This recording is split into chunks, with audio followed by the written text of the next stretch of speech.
Good evening. My name is Lisa Steele, and I'm the Artistic Director at VTAPE, where we acknowledge that we are hosted on the lands of the Mississaugas of the Credit River, the Anishinaabe, the Haudenosaunee Confederacy, and the Wendat. Toronto is in the Dish with One Spoon territory, which is a treaty between the Anishinaabe, Mississaugas, and Haudenosaunee that bound them to share the territory and protect the land. Subsequent Indigenous nations, Métis and the Inuit peoples, Europeans, and all newcomers have been invited into this treaty in the spirit of peace, friendship, and respect. Tonight, as part of the inaugural partnership project between VTAPE and Dr. Andrea Fatona's Center for the Study of Black Canadian Diaspora, we are pleased to present a conversation between Temple Marucci Campbell, the curator, and some of the artists featured in her program, all moderated by Dr. Andrea Fatona. And at the end of this conversation, you will be able to watch the final title in Temple's program, Wash Day by Courtney Jackson, who's not able to join us tonight because she's in Finland in a residency and does not have access to the internet. So she must be in the, in the very cold part of Finland. Anyway, I warmly welcome Dr. Andrea Fatona to introduce the center and Temple, who will introduce the artists. Andrea? Thank you, Lisa, and thank you for that lovely introduction. I'd like to just give some context about the Center for the Study of Black Canadian Diaspora. The center was launched in 2021, and the main function of the center is to collect, digitize, and catalog the works of Black Canadian cultural producers since 1987 to the present. The main focus is to go into artist-run centers like VTAPE, spaces like ArtSpace, A Space, and other public galleries to dig deeply to find the works that were produced over the period mentioned. I'd also like to say that this collaboration is the second phase of the collaboration with VTAPE. The collaboration began in 2017 when researcher Lisha Lim did an initial dive into the catalog of VTAPE and came up with a long list of works produced by Black Canadian media artists over that time. So I'm so excited about this project because part of the work of the center is to contextualize this work that was produced and to see the ways in which the work works in the present. So this series of curated programs by Fabino and Temple are doing the works of contextualizing the work in the present. And, you know, back in the day, I was reading an essay by Cameron Bailey, who wrote for the catalog for Revue Noir. And he stated back then that what was really missing in our culturescape for Black media producers is the lack of contextualization of the work. So we are, nearly 30 years later, trying to do exactly that. And I'm just so excited to be in conversation with these amazing artists and a really intergenerational group of artists. I'm also very excited for this really insightful program presented by Temple. And Temple is a fourth year undergraduate student in the Criticism and Curatorial program at OCAD-U. Her capstone project interrogates the Big A archives and really is thinking about the absences and silences that exist within the Big A archive that really doesn't give a sense of who we are as Black Canadians. So as a way to rectify that, Temple's project is really thinking through what it means to think about the embodied archive and what we as Black Canadians can gain from thinking through our works from that vantage point. So on that note, I'm going to turn it over to Temple to introduce the artists. And again, I'd like to congratulate both Temple and Fabino for fantastic programs. Thank you, Andrea. Hi, I'm Temple. I was going to introduce my research, but I think Andrea did a really good job at doing that. I specifically have been looking at food kind of as this carrier of sensory knowledge and a way for me to access my own immaterial archive. So an archive that exists outside of a physical one. And I kind of sharing and eating food with other Black folks has been a way for me to kind of engage with my relationship with my grandmother. And so through my program with VTAPE, I wanted to explore Black diasporic legacies through alternative ways of remembering. And so the films in my program titled To Remember and Repair ask questions pertaining to Black legacies. How can we heal our legacies, or how can we celebrate them? And I am very honored and excited to introduce 4 filmmakers who are a part of this program. And I'm going to start with Christine Brown, who directed From Nevis 2, and Keisha Williams, who directed Red Lips Cages for Black Girls. And I have, sorry, my computer's just cacked out. I have Nicola Feldman Kiss, who created Childish Objects. My grandmother took command from her bed. She had a habit of clutching her seized hand, become clawed to her chest. Her fridge was always stocked and lovingly prepared Jamaican dishes in the happenstance of visitors, which I think is my favorite title. And Nadine Valsin, who directed Heartbreak. And so I'm going to start in the order of my program and ask a couple questions to Christine Brown. And so Christine Brown was the first woman to write, direct, and produce a feature film in Canada. And that film was called Another Planet and was made in 1999. And I think Andrea brought this up to me, but her work is very, very foundational to the advancement of Black filmmakers. And I think that's why I wanted to start this program with her work. And I also kind of wanted to think of how I began my interrogation with my own diasporic identity. And that was through conversations with my grandfather, who immigrated from Guyana. And so I think she explores the way that alternative ways of memory can be ruptured in the wake of diaspora, but there's also there's a longing, there's a push and pull between the past and the present. So I think the first question I want to ask is, I was very compelled with how the film ended with someone singing, "I hope we meet again." And I was wondering if you think that moment was out of hope or out of despair. I think it's I would have liked to have these questions beforehand, because I haven't thought about this for a long time. But I think there's hope. There's hope at the end of that.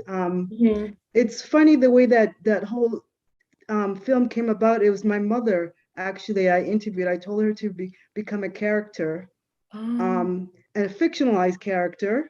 And I interviewed the fictionalized character, and she gave me the answers, and that's the text. I didn't write that text. That was her text, her dialogue that she came up with.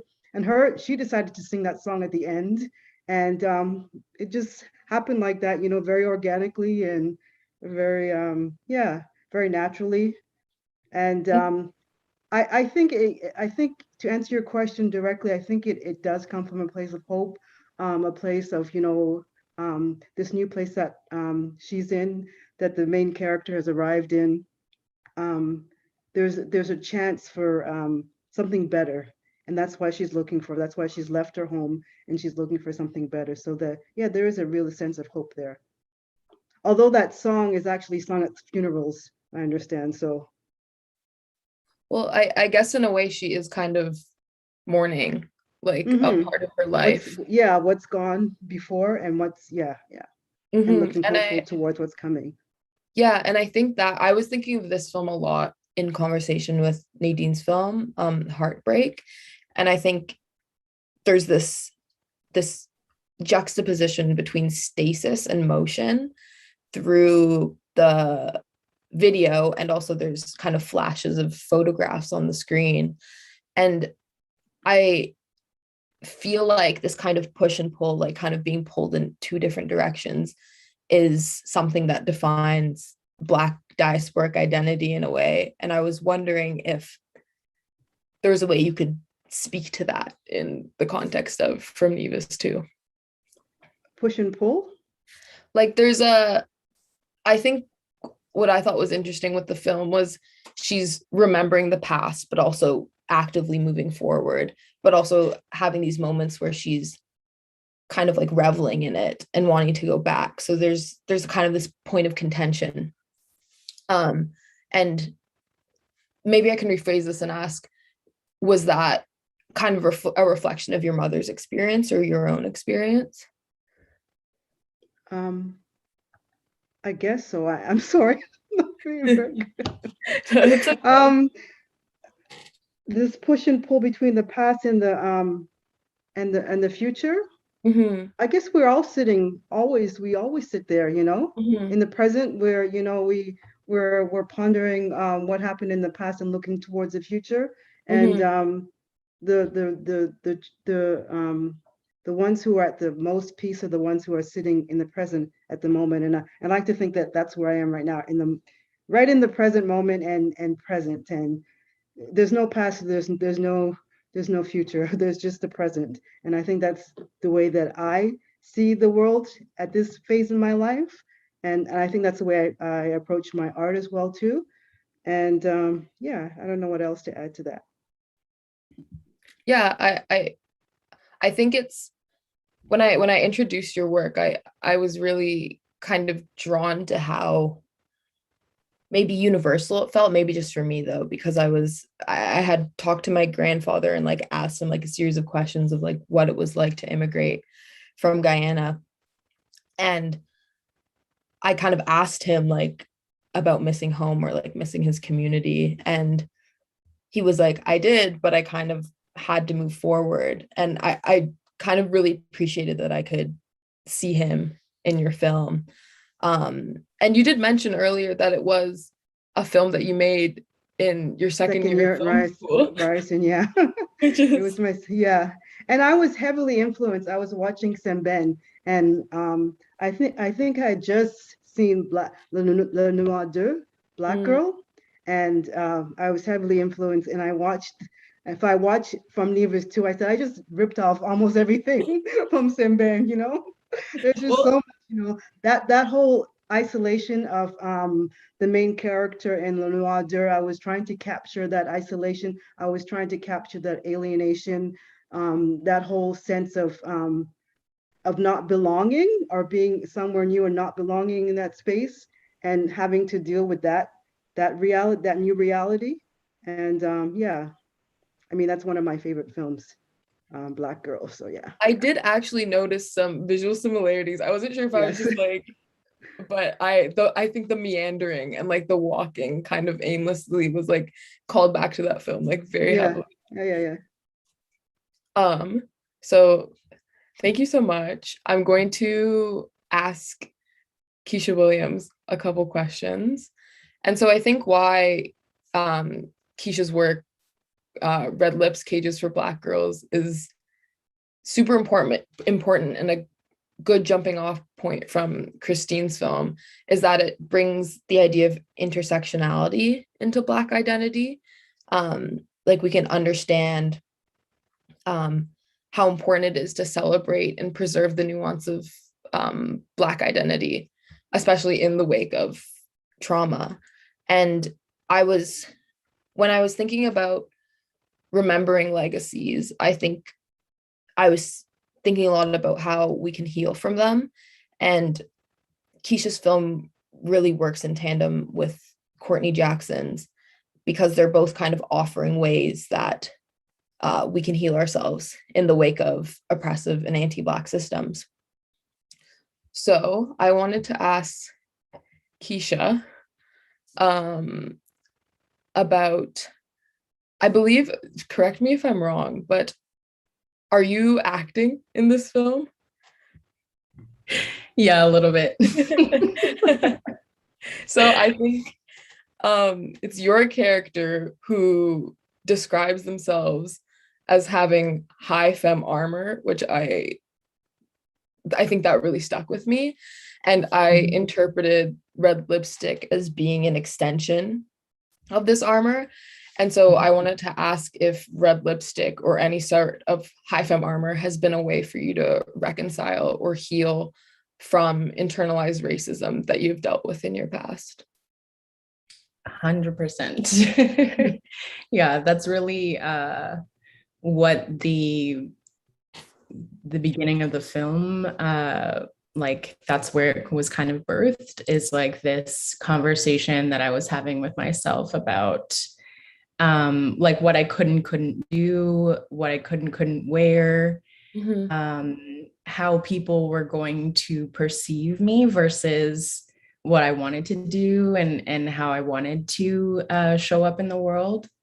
And so, yeah, it's I think at the time it was like, yeah, being a Black femme and navigating what that means, you know, kind of like this invisible identity as well. And just, yeah, navigating like what I was going to do, and like what my queerness was going to look like, and how, regardless of how other people were seeing me, or seeing, you know, folks like me, other Black queer folks, I was just wanting to turn it inward, and yeah, and just kind of like do what I wanted to do for the reasons I wanted to do it, regardless of what other people were, you know, thinking about, and you know, whatever stereotypes and confusions they were throwing my way. So yeah, it was really just using a tool that sometimes is used to oppress, and repurposing it for healing. Yeah, and I thought that was very beautiful, especially because I feel like a lot of the people in the film are finding ways or confronting ways to reclaim things that have previously oppressed them. And I think something that I really appreciated was the way you explored the multiplicities of Black identity, like even through like the technical aspects of the film. Like I loved the digital collage aspect, like the split screens, and that I think speaks a lot to the plurality of Blackness and kind of the points of contention. And I think Blackness and queerness can be at contention a lot. And so I was wondering, like through the film and like through these contrasting ideas, were you able to find and maybe carve out a community when you were creating this work? So I feel like there are a couple of questions in there, so I hope I get to everything.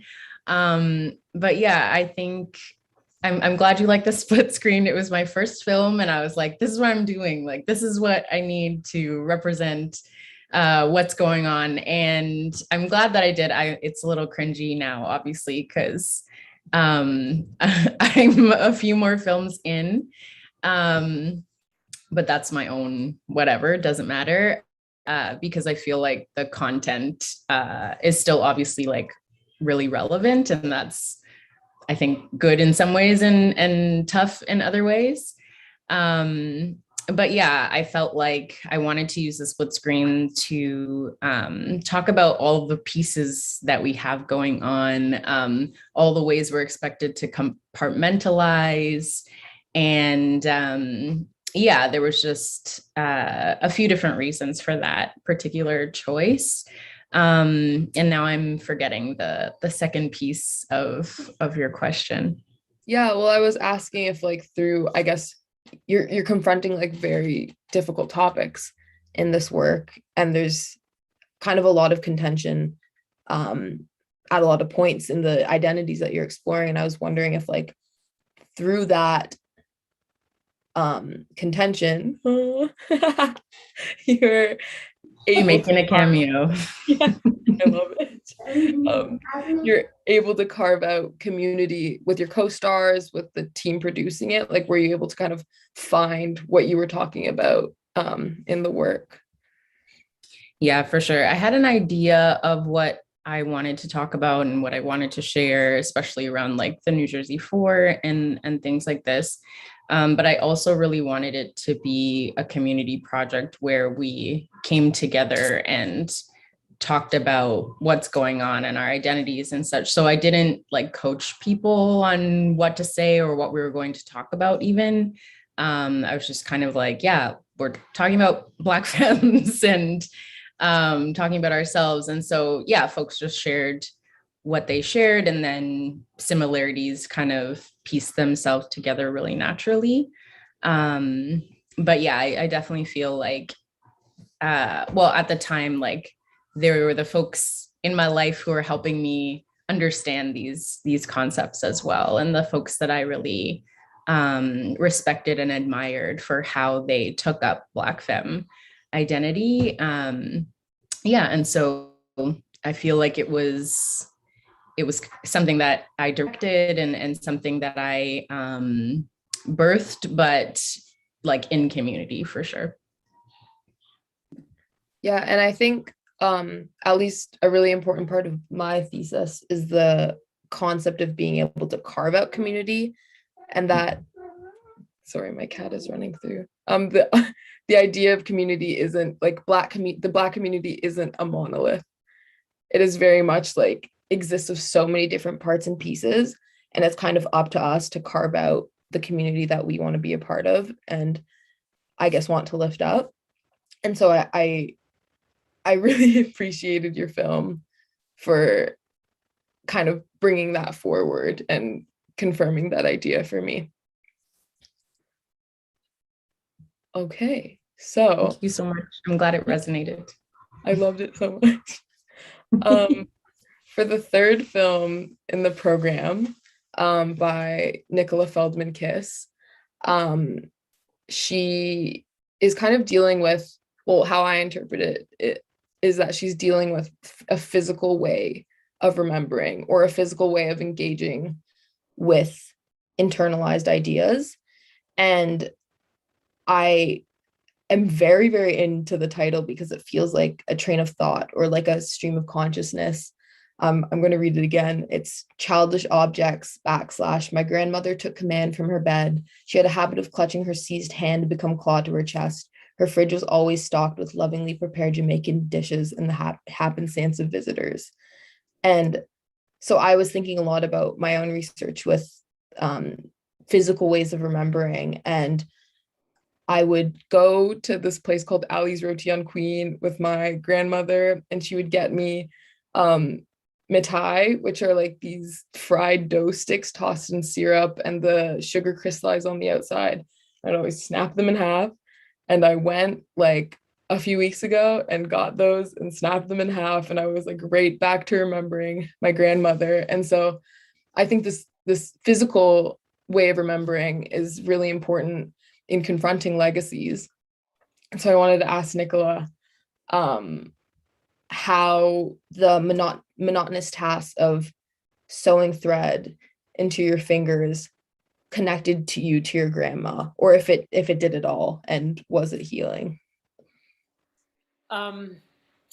Yeah, first of all, I have to say thank you to Temple for like excavating that piece that I hadn't thought about in a really, really long time. But I just redesigned my website, and so I just had an opportunity to sort of relook at it. I mean, days before I learned that you were doing this project, so that was interesting timing. Well, this project I did, which I called Childish Objects, it's been an ongoing project for many years now, and anytime I sort of dip into my sort of my source, it ends up going there. Anytime my work is a little bit more conceptual or intellectually, it sort of stands on its own.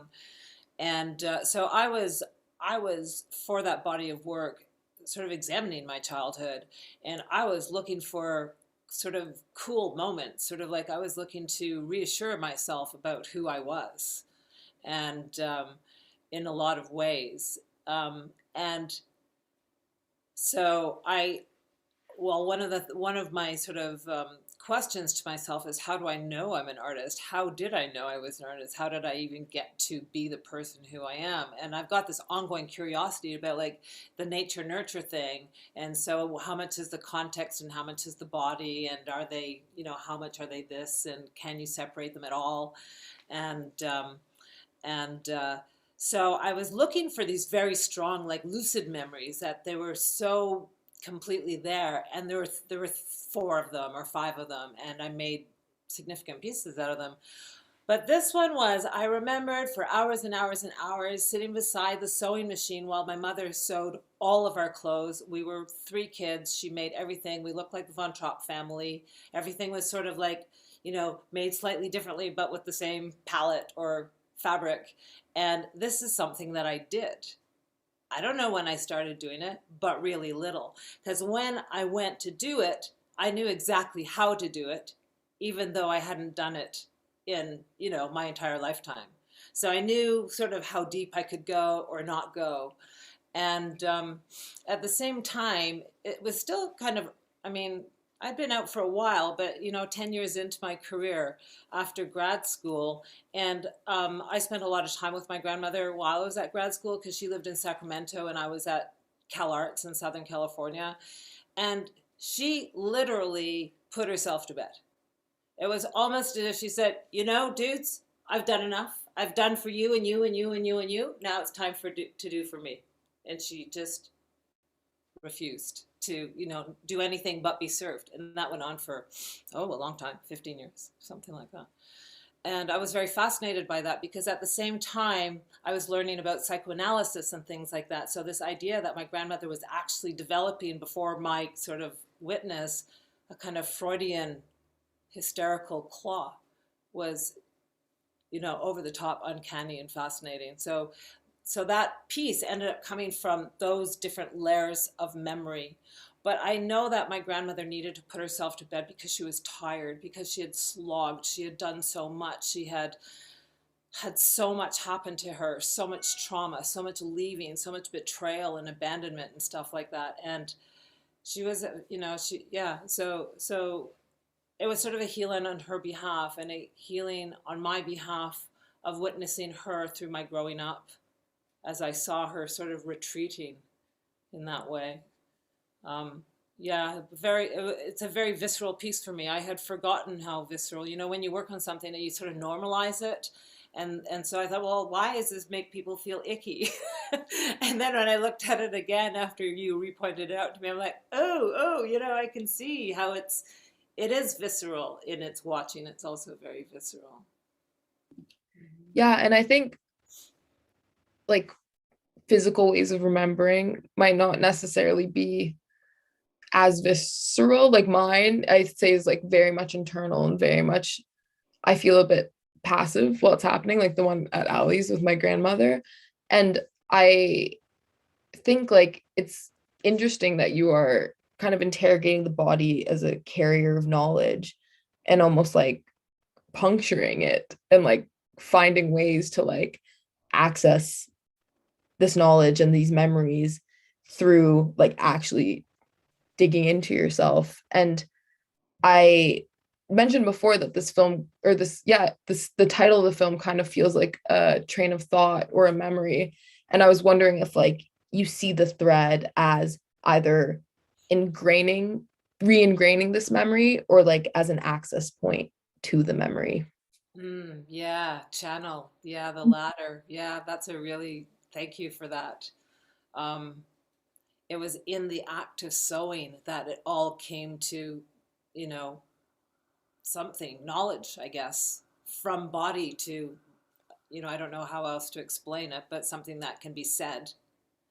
And the meditation and the feeling of like when I was pulling it, like, oh yeah, I remember the puppeteering of my hand when I was a little kid. That's what it was about. It wasn't about sewing myself into a claw. It was about I could do this with a thread and have my hand do its marionette thing. And in the moment of doing that, I was also making this other project, The Camera Eye, which ended from the same body of work, which ended up being a marionette. So, and the stream of consciousness of the title came out of a prior project, which actually was a stream of consciousness writing project, which was the Reliquarium. And that was an email performance that I did over the year 2000. And that title, okay, so the email performance was if you were on the list. It was like a spam performance. They didn't have spam filters or anything like that in those days. I literally went shopping for people's email addresses, loaded them up, started sending them stuff. People could subscribe also, but that was sort of another level of the project. And it was an image and a text JPEG every day for the year 2000. So that title was one of the texts. And I don't know, maybe the thread was the image. And then sometime later, I started working from the database of that email performance as like a storyboard. And that engendered these other projects, including this one. So that's the providence of the title. Yeah, okay. I'm glad that because I kept revisiting the title like over and over and over again, trying to like pull out pieces. But then I was like, wait, no, this is literally just like the way a thought works, like the way a memory works. Like it's maybe not coherent, but it kind of like speaks to this very specific moment in time. Yeah, and I just again want to thank you for kind of bringing up that idea and that memory I have with my grandmother, because I was talking to Andrea about kind of the instance that sparked my thesis, and it was like chewing on a chunk of sugar cane that my step grandfather like cut for me when I was in Florida when I was 5.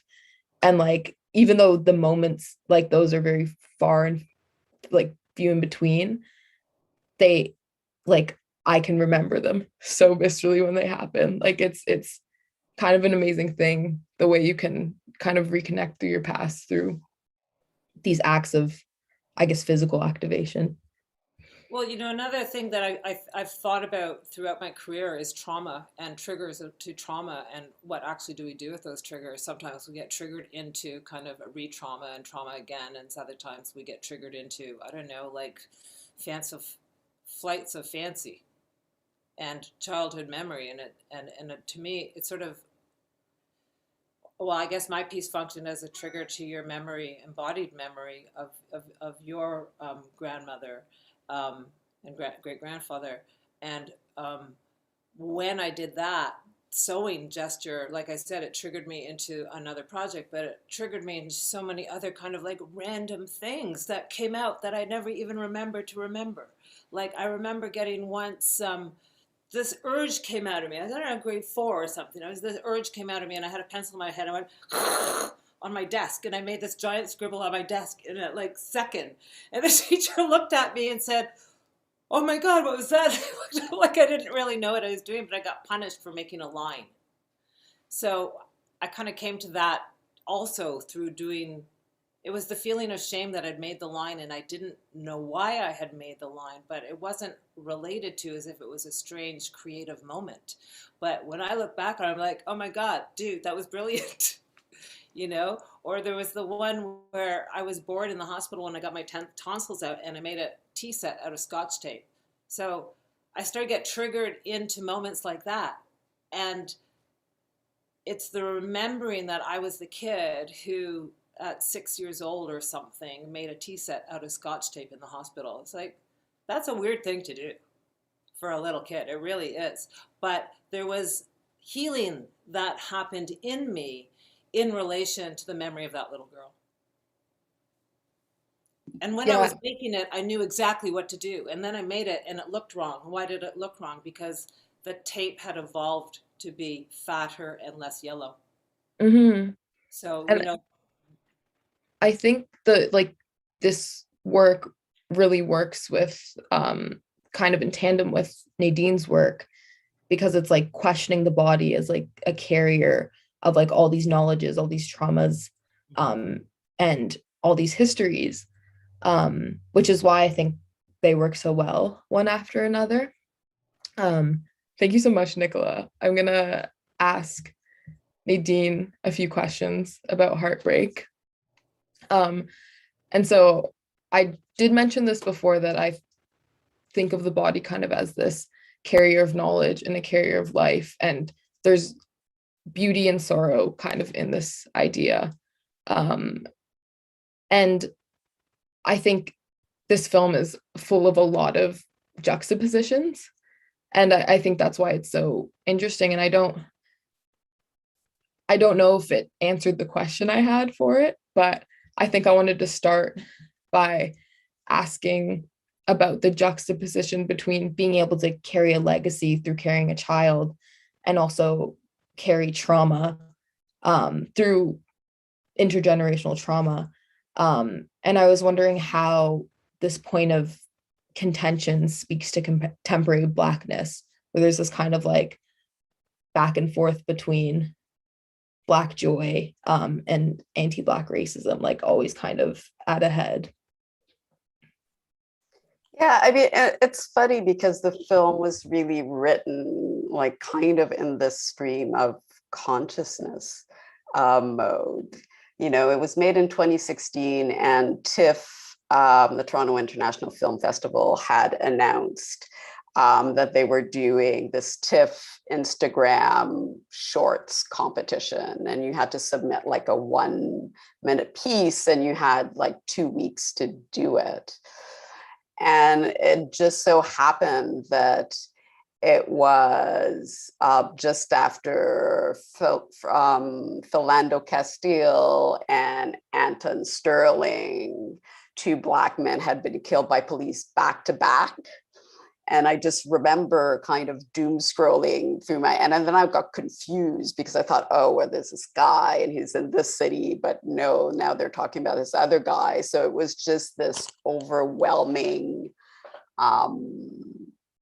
kind of grief and trauma that I didn't really know how to channel and that I wanted to speak about, but speak about through the perspective of survivors and, you know, of the mother. And you know, and that's when I had the idea of having it come through the voice of he's like now a teenager, but he was like 5 years old. And to me, like that spoke to both like the innocence and the violence, and kind of how we negotiate that, or how we learn of the dangers of being in a Black body, right? And how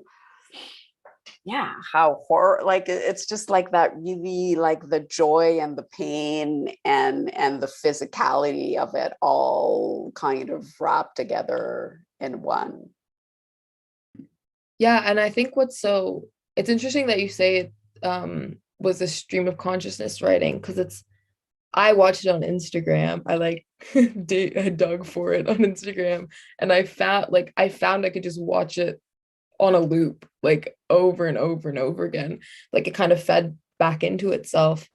And for those who haven't seen the film, there's a really interesting juxtaposition between like these videos of Black joy and happiness and almost haunting voiceover of a child whispering and speaking about oppression and trauma from the point of view of a child.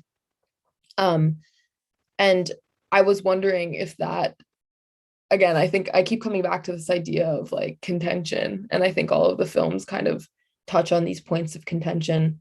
And I was wondering how you felt as though like that, I guess, speaks to the level of like contemporary Blackness. Sorry, I have to regain my thoughts. How this contention kind of, I guess, narrates the contemporary moment in a way, like how this speaks to what's happening right now, which I guess you sort of answered before, but I mean, you know, I guess we all spend our days trying to, you know, survive and trying to kind of find that joy somehow in resistance to what the world is kind of trying to impose on us, right? And it's just like a way of life. It's like you know, you're always in that weird tension, right? And it was that whole idea of, you know, being a mother and, you know, bringing this child into the world, but you know, and anybody who's a parent knows, like, it's an amazing job, but it's an amazing responsibility. And you know, my daughter's 23 and I still worry about her, right? Like, she's gonna get home safe, is she gonna, and it just never ends, like this kind of joy, but at the same time, this ache, right? For their life to be better, for their survival, for their, you know, joy in the world. And I think that kind of, like, I really got, again, a juxtaposition between hopelessness and hopefulness from this. And again, when I was watching it on a loop, it felt kind of perpetual a little bit. Like I felt maybe a bit disheartened, but I think why I followed your film with Courtney Jackson's Wash Day is because in a way it provided somewhat of an answer to the hopelessness, and that there's joy and celebration in kind of preserving our individual identities. And I was wondering if you have other works that might answer this question of hopelessness or kind of confront ideas pertaining Black joy. I mean, more joyous work. Maybe. Yeah, that's a good question. I think all my work is pretty dark at the moment, as I say this laughing. I don't know, because to me it is such to me, like, that's the Black experience. It's like that constant tension. And even when there's joy, there's this kind of underlying strata of trauma and of danger. So I don't know if I ever fully, I am cautiously joyous. Yes. I would say. Yeah, which I think is fair, very fair. And Andrea just mentioned that she is going to jump in with a few questions. So Andrea, if you'd like to ask those. Oh, thank you. This was a really great set of responses. I just wanted to ask a couple of questions. One jumped out for me when Christine talked about Ousmane Sembe's influence on the work. And it just really pointed out to me just the relationship that we as Canadian media artists have had with global movements around media. And there is a relationship that we can draw in terms of our genealogies of engagement, not only in terms of cinema, but just sort of moving as I think about the works. I listened to Nicola talking about her grandmother, and it's all moving back and forth across borders as well.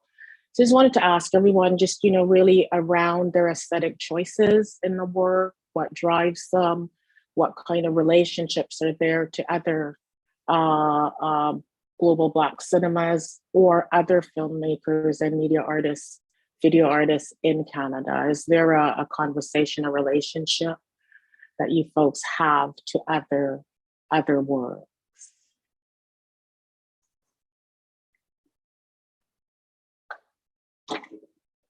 In no particular order.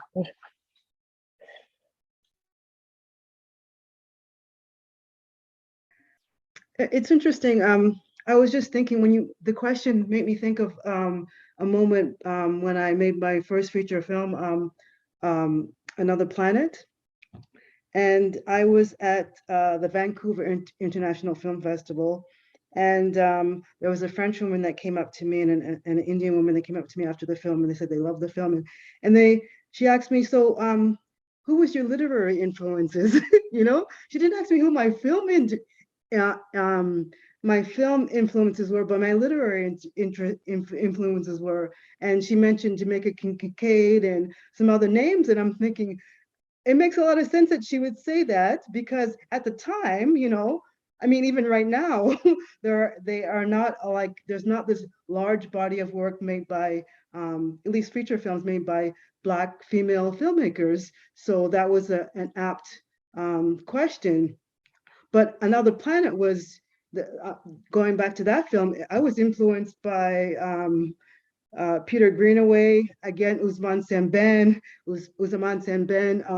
I was influenced by George Orwell, the Communist Manifesto. There were so many things that went into that film that all the influences came from so many different places.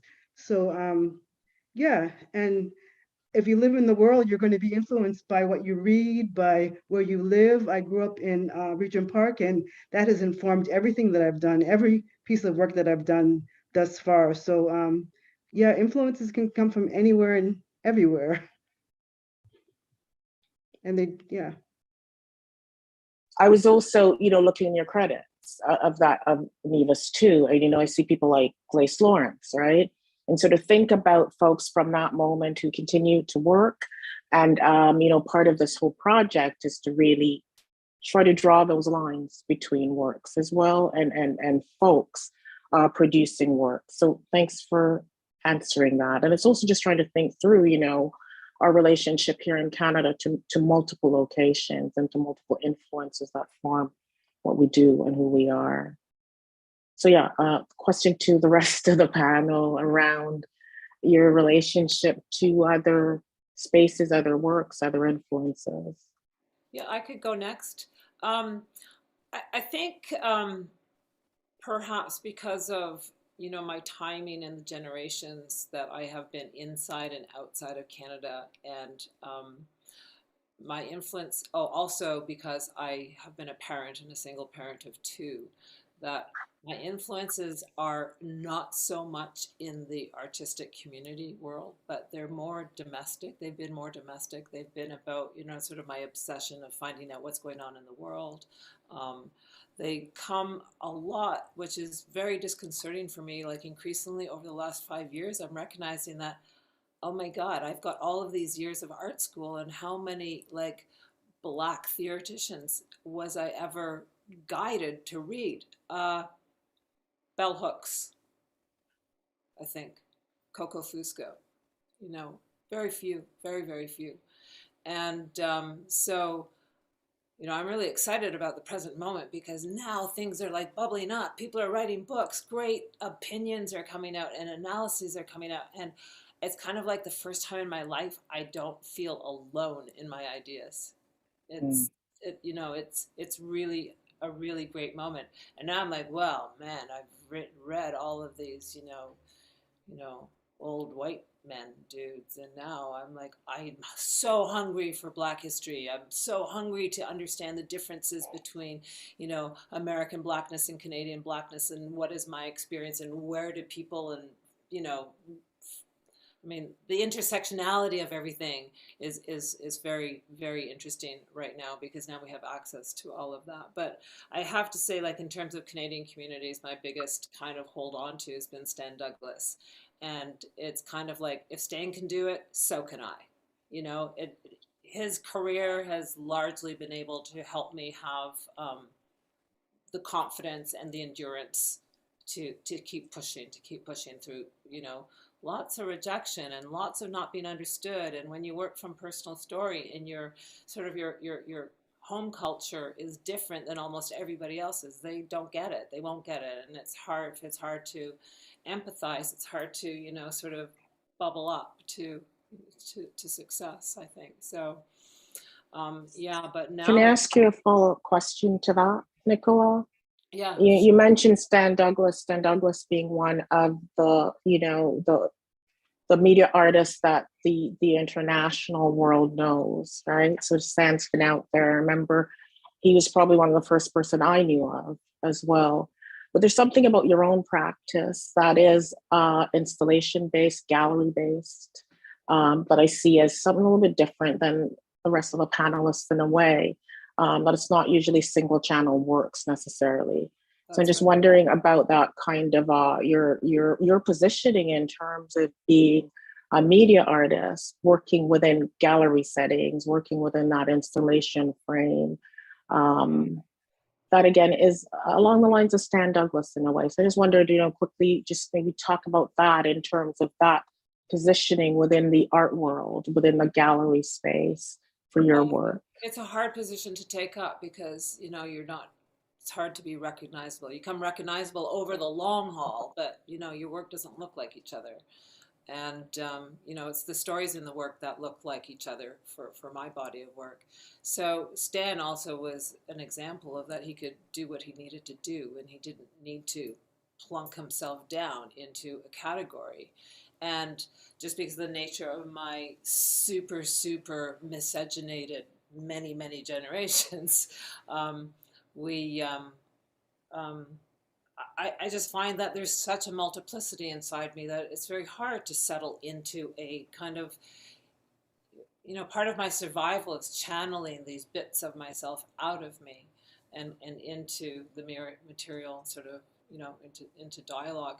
So for sure, Stan gives a tremendous permission there too, but there are a lot of women artists who have been incredibly important to my practice. Bell Hooks has been one of them, only I sort of fell into Bell Hooks because I agreed with her, not that I emulated her. And but people like Rebecca Horn and Mary Kelly. Mary Kelly was, I had independent study with her at grad school. What an incredible privilege that was.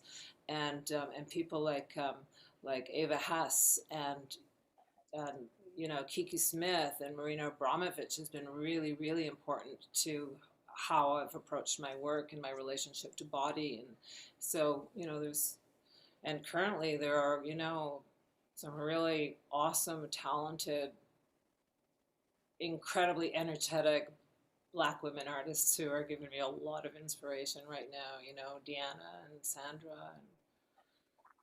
Thank you. You, Temple. Yeah. It feels like it's the right time in history for us to binding ourselves sort of as a community and making some, emancipation and distance. And Nadine, do you want to jump in? Thanks, Nicola. Yeah, I think one film that I love that's always stood out for me is Daughters of the Dust.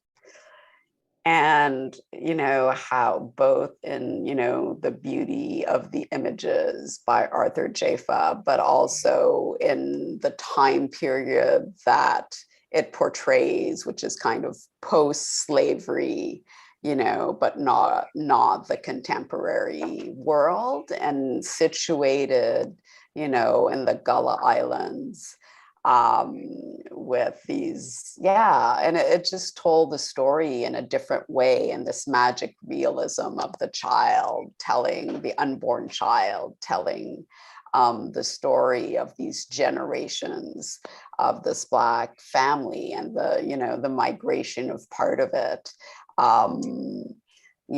to the mainland, and the different skin tone, like the whole tonality of the whole family and the different skin tones and the different that's a film that always stays with me.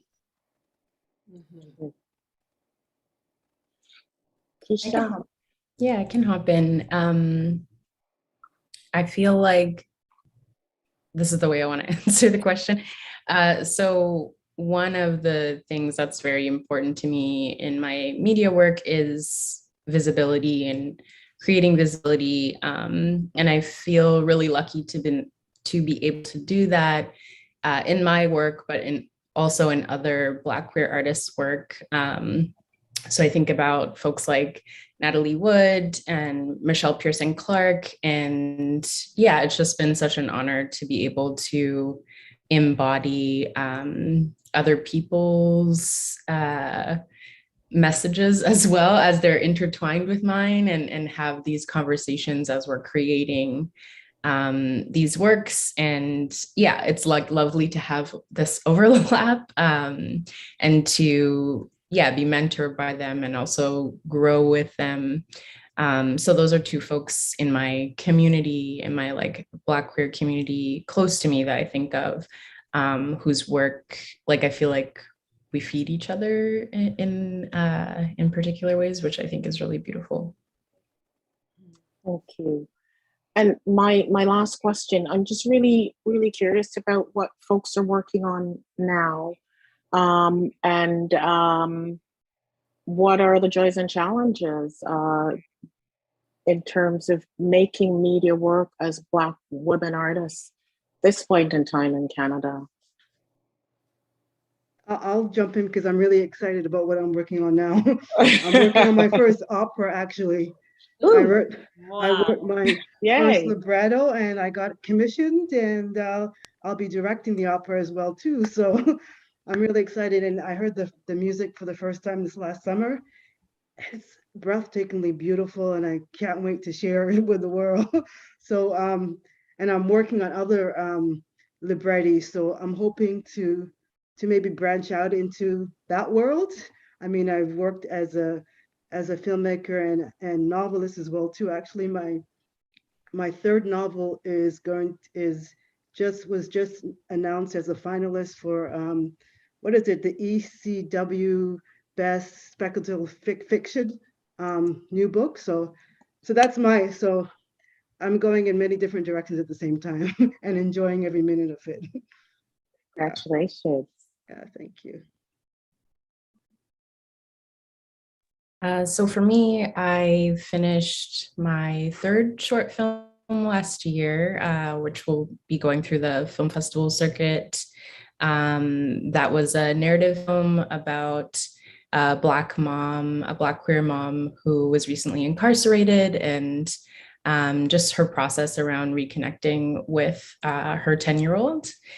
And I'm in post-production on another short that is a Black futurist sci-fi situation, which I'm really excited about. It's kind of like a near future situation. So 1, 2, 3 years from now, about, someone who essentially is trying to escape her abusive circumstances on Earth by escaping to another planet. So there's like a lot of fun creative things that I've been able to do in short form. I'm also now in the process of writing my first feature. Ooh, yay. Congrats. Thanks. Okay, I can go next. There's a little hint behind me. Because I gave a presentation about it. But I think in last fall, I finished an installation piece that was commissioned by Archive Counter Archives, and it had to do with using audiovisual archives in the public domain to tell, a Black story. And I ended up doing a short about, it's a 2-channel installation about Joanna Rel, who you see behind me, who was the first Black model in North America, but was also Claude Jutras' lover. And she was in the 1963 film À tout prendre, or Take It All in English. And, to my knowledge, in Quebec, aside from Rachel Mwemba, who was in a film called War Witch, Rebelle, that was set in sub-Saharan Africa, to my knowledge, in Quebec, since 1963, there has been no other Black woman in a lead role in a feature film. Right. And she had this like crazy, interesting life. She was an orphan, and it was a whole, and then she moved to France, and she married renowned French sociologist Edgar Morin, and she helped him do his field research. Like, she's an all in all, like, kind of, interesting woman. So after doing the installation, I'm developing a feature documentary about her. And I'm also adapting my thesis project which is about the colonial history kind of embedded in the names of Toronto spaces, and we're adapting it for large scale projection. Now it was supposed to be in February, but now it looks like it's going to be May. It's going to be at the foot of Bathurst Street on the silos. Yeah, so those are two of the projects that I'm working on now. Thanks. Congratulations as well. Nicola, are you here? And I just wanted to say to you, do you know this project, which is the Street Names Project? I am poised to open a show at McMaster University Museum of Art, or maybe not poised, maybe it opened today. It's so abstract to open an exhibition in a museum right now. They can't have an opening. But we're going to have really nice pictures. Actually, no, you're allowed, their public is allowed in as of today. So it's up until March. It's called Scapegoat. It's got 4 pieces in it. A video projection, which is a performance of me sitting on a very large pan and chain beam scale, like the scales of justice. And I'm sitting in balance with my weight in shrouded human bones. And then there's an audio projection is also in there, and it's called Human Toll, and it's a very, very long, like 4.5 hour or something like that, reading of a conflict-related death toll statistic.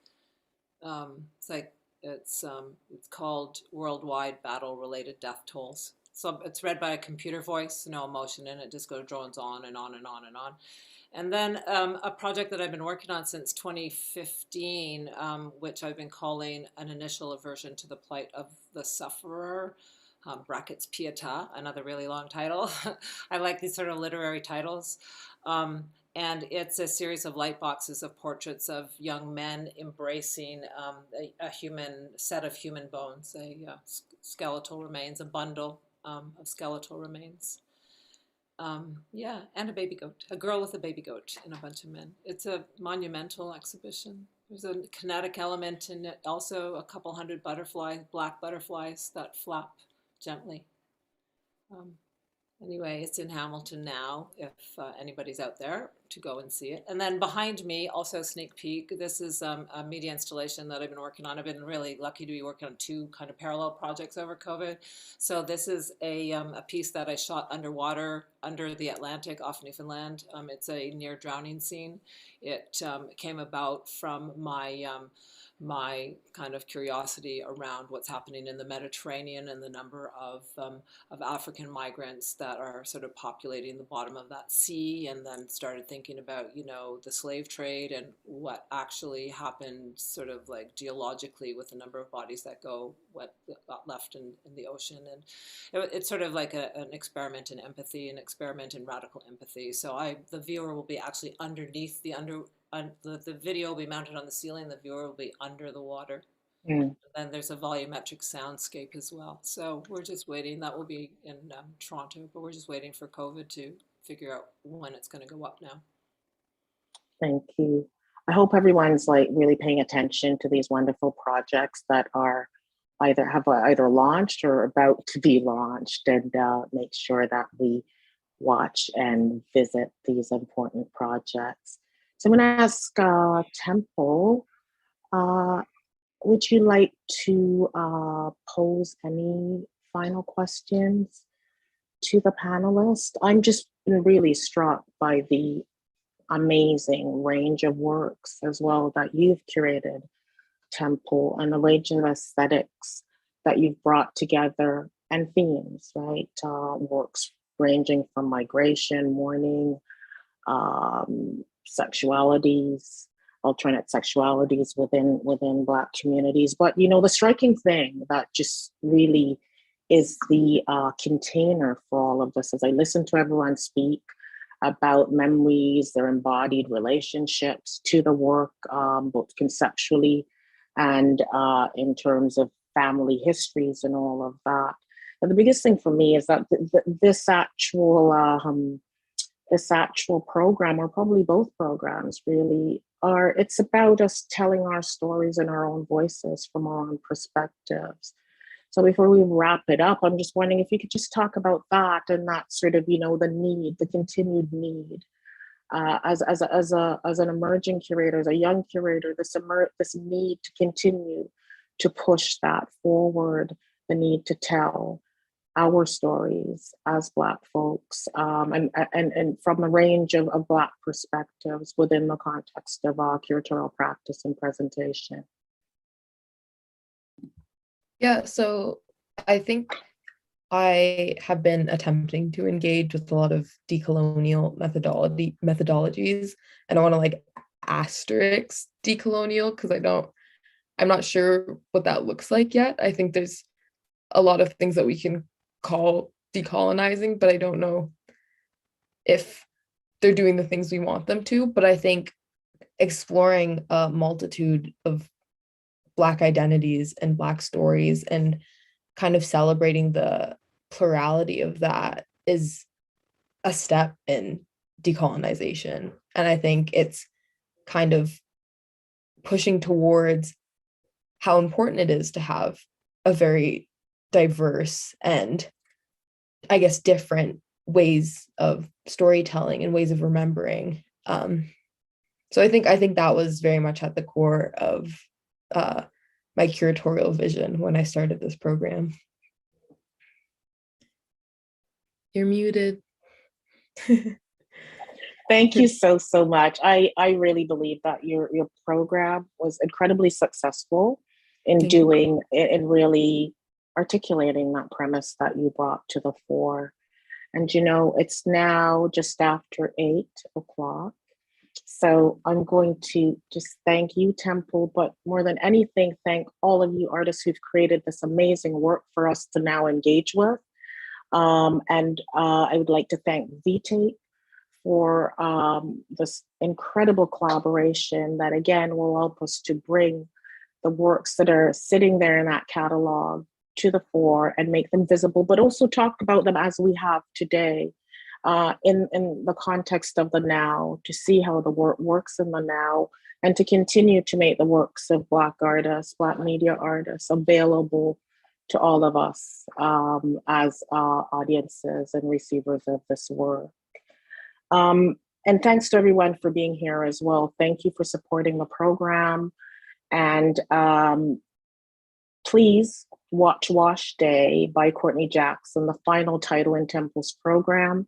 Just scroll down until you see the image and press play. Thanks again, everyone. Thanks, artists.